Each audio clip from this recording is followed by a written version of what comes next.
Danas ću vam pokazati odlično rješenje kako da odštopate odvod, ali i spriječite buduće zaštopavanje. Sve sastojke vjerojatno imate kod kuće i vrlo su povoljni. Svakako pogledajte video do kraja jer će vam uštedjeti puno novaca i vremena. U posudu natočite 100 ml najjeftinijeg deterdženta za suđe koji djelotvorno otapa sve masnoće. Zatim dodajte 150 ml octa koji osim što otapa masnoće, otapa i nataloženi kamenac. Osim toga suzbija bakterije u cijevima, čime se smanjuju neugodni mirisi.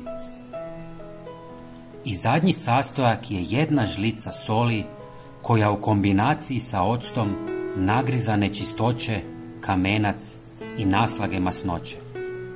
Također suzbija bakterije i smanjuje neugodne mirise.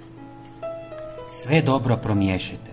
Tekućina bi se trebala ovako zgusnuti i to je baš ono što trebamo, jer će na taj način duže ostati u cijevima i uspješnije očistiti masne naslage. Potreban nam je još jedan sastojak, ali njega moramo nasipati direktno u odvod.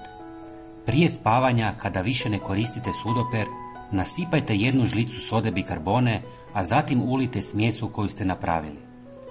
Ocat i sol će napraviti reakciju koja će dodatno nagristi naslage. Sve ostavite da djeluje preko noći.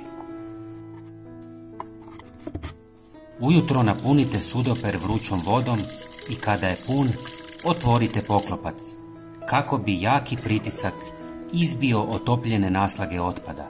Pazite da ne opečete ruke. Važno je naglasiti da ovo neće odčepiti teška začepljenja koja nisu nastala zbog masnoća i nečistoća. Ako je upao neki tvrdi predmet, morati ćete zvati majstora. Ovo ponavljate jednom mjesečno kako bi odvod uvijek bio čist i nikad nećete trebati plaćati majstore. Dragi prijatelji, podijelite ovaj video sa svojim prijateljima. Hvala vam puno.